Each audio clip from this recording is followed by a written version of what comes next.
Hello everyone, পাবলুস family ব্লগে আপনাদের স্বাগত জানাই। নেপালের আরও একটা নতুন ভিডিও নিয়ে আমি আজ হাজির হয়েছি। কাঠমান্ডু শহর থেকে প্রায় 8 কিলোমিটার দূরে এই মন্দিরটা আছে। এই মন্দিরটার নাম হচ্ছে বুধা নীলকণ্ঠ মন্দির। আর এখানে বিষ্ণু ভগবানের একটা বড় মূর্তি আছে, যেটার প্রায় লম্বা হচ্ছে 5 মিটার। আর ওই মূর্তিটা একটা জলাশয় আছে, তার উপরে মানে জলাশয়টাতে ওখানে জলের উপরে বিষ্ণু ভগবান শুয়ে আছেন শেষনাগের উপরে। তো সেটা দেখতে একদম অতুলনীয় সুন্দর, যেটা আমি আপনাদেরকে নিয়েই যাচ্ছি এখন দেখাবো বলে। এই দেখুন, বিষ্ণু ভগবান জলের উপরে শুয়ে আছেন শেষনাগের উপরে। দেখুন, এখানকার লোকেরা খুবই মানে এই মন্দিরটাকে।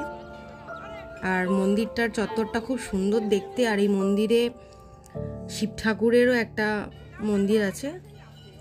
তো যাই হোক, আমরা এখন এখানে দর্শন করে এখান থেকে বেরিয়ে যাচ্ছি পরের লোকেশনে যাব বলে। আর সামনে একটা দোকান পড়েছিল, এই দোকানে প্রচুর রুদ্রাক্ষের ফল আর মালা ছিল।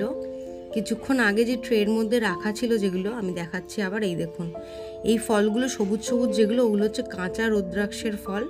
ওগুলো এখনও পাকেনি। পাকার পরে ওগুলোকে মানে ওগুলো এমনিতেও কাঁচা অবস্থায় ছাড়ালেও ওগুলো রুদ্রাক্ষের ফলটা বের হয়ে আসবে। তো আমি এই প্রথমবার ওটা দেখলাম। আপনারা এর আগে কেউ যদি দেখে থাকেন আমাকে কমেন্টে অবশ্যই জানাবেন। তো আমরা সেকেন্ড লোকেশনে এখন যাচ্ছি। সেকেন্ড লোকেশন হচ্ছে আমাদের স্বয়ম্ভুনাথ টেম্পল। এই স্বয়ম্ভুনাথ টেম্পলটা অনেকটা উপরে, সিঁড়ি বেয়ে অনেকটা উঁচুতে উঠতে হবে। তো আমাদের গাড়ি আমাদেরকে নামিয়ে দিয়েছে অনেকটা নিচে। তো সেখান থেকে আমরা হেঁটে হেঁটে এখন উপরের দিকে যাচ্ছি। এই যে চলেই এসেছি প্রায় কাছাকাছি।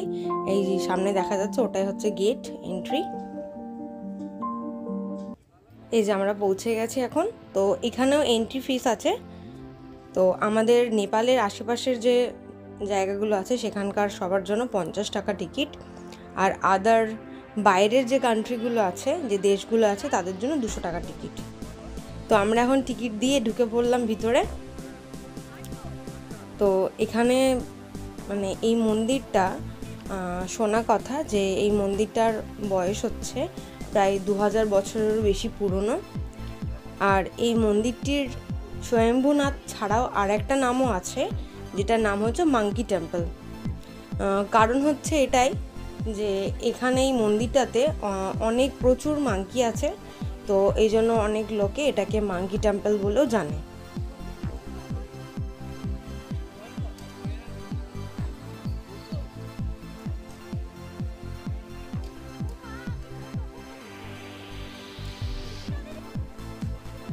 এই দেখুন, কিছুক্ষণ আগেই বলছিলাম যে প্রচুর মাঙ্কি আছে। ওই দেখুন, দেখেছেন ওই ছাদটা তোদেরকে খেতে দেওয়া হচ্ছিল। তো এখানে প্রচুর মাঙ্কি আছে। তো আমি একটু এই চারিপাশটা ঘুরে ঘুরে দেখছি মাম্মামকে নিয়ে একটু। সে বেচারা বাসে ঘুমিয়েছিল, তো ঘুম থেকে উঠেই সে দেখছে আমরা এই যে বাস থেকে নেমে ঘুরতে চলে এসেছি।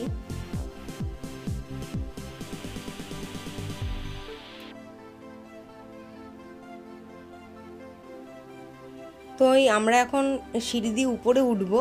এই সিঁড়ি দিয়ে উপরে উঠেই স্তূপটা আছে। তো অনেকগুলো সিঁড়ি প্রায় উপরে উঠতে হবে। উপরে উঠলে তবেই স্তূপটা ওখানে আছে। আর এই উপর থেকে, এই শম্ভুনাথের উপর থেকে মানে উপরে যেখানে স্তূপ আছে, সেখানকার যে চারিপাশ থেকে যে কাঠমান্ডু শহরটাকে কত সুন্দর লাগে, তো সেটাই দেখার আছে। তা উপরে গিয়ে দেখাবো যে কত সুন্দর ভিউ চারিপাশে দেখা যায় কাঠমান্ডু শহরে। চলুন তাহলে উপরে যাওয়া যাক।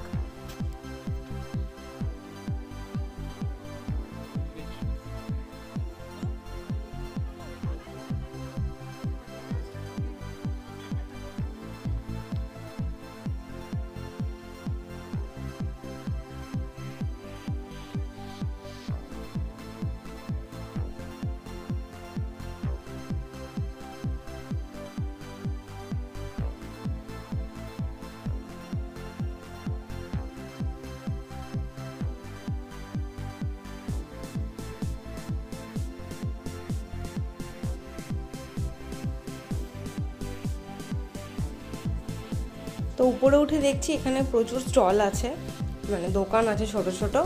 এখানে পুরনো জিনিসপত্র বা নেপালের যেসব জিনিসপত্র খুব বেশি মানে চল আছে সেইগুলো এখানে পাওয়া যায়। তারপরে অনেক পেন্টিংয়ের দোকানও আছে দেখলাম।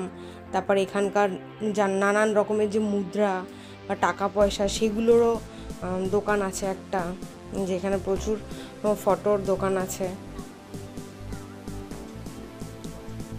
তো আমি একটা ছোট্ট বুদ্ধদেবের একটা মূর্তি দেখছিলাম, আর আমার হাজব্যান্ডের একটা খুব নেওয়ার ইচ্ছে নেপালি কুখরি, তো সেটাও দেখছিলাম। বেশ অনেকটাই হাই প্রাইস এদের এখানে। তো আমি ভাবছি যে আমরা যে হোটেলে এখন উঠেছি সেই হোটেলের নিচেও আমাদের একটা শপ আছে ওনাদের হোটেলেরই, তো সেখানেও আমি দেখেছিলাম। দেখি সেখানে গিয়ে একবার জিজ্ঞাসা করব কত দাম নেয় ওই কুখরিটার। আমার হাজব্যান্ডের অনেক দিনের ইচ্ছে একটা নেপালি কুখরি সেটা নেবে, তো আমি আপনাদের সেটা ওখানে গিয়ে দেখাবো। এখানে অনেক দাম বলছে, এরা তো সম্ভব না এখান থেকে নেওয়াটা।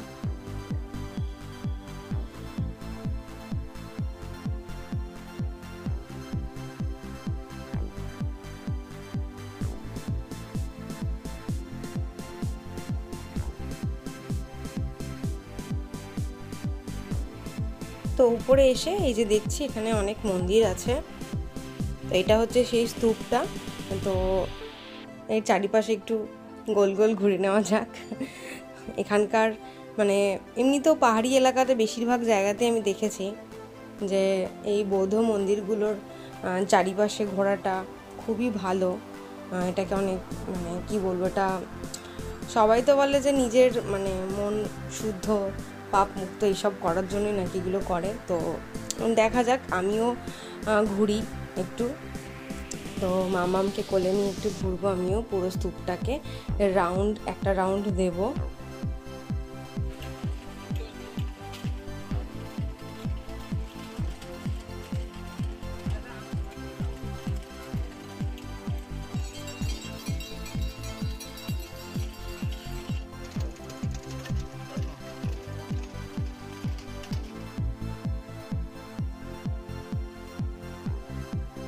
তো আমরা এই ভিতরে চলে এসেছি, দেখুন উপর থেকে কি সুন্দর ভিউ না, খুবই সুন্দর।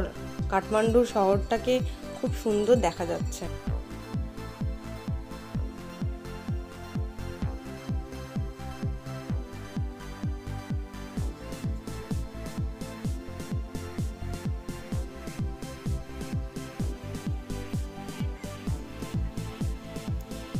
তো যাই হোক, আপনাদেরকে ঘুরে দেখালাম সম্পূর্ণটা এই বৌদ্ধ স্তূপ। তো দেখে আপনাদের কেমন লাগলো আমাকে অবশ্যই কমেন্টে জানাবেন। আর আমারও ঘুরে কিন্তু বেশ ভালোই লেগেছে। তো আজকে আমরা আর অন্য কোনো লোকেশানে যাব না, এবার আমরা ফিরে যাব হোটেলে। কাল সকালে আমরা আবার বেরোবো। তো সেই ভিডিওটা দেখার জন্য আপনাদেরকে অবশ্যই নেক্সট পার্ট দেখতে হবে। পরবর্তী পার্টটা আপনারা দেখবেন এবং কেমন লাগে আমাকে জানাবেন। আর আপনাদের সাপোর্টের খুব দরকার, আপনাদের সাপোর্ট ছাড়া আমি সামনের দিকে এগিয়ে যেতে পারবো না।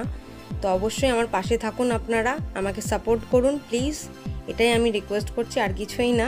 তো পরের ভিডিওটা নিয়ে খুব তাড়াতাড়ি দেখা হবে। ততক্ষণের জন্য সবাই ভালো থাকবেন বন্ধুরা, সুস্থ থাকুন, খুব তাড়াতাড়ি দেখা হচ্ছে। Tata friends.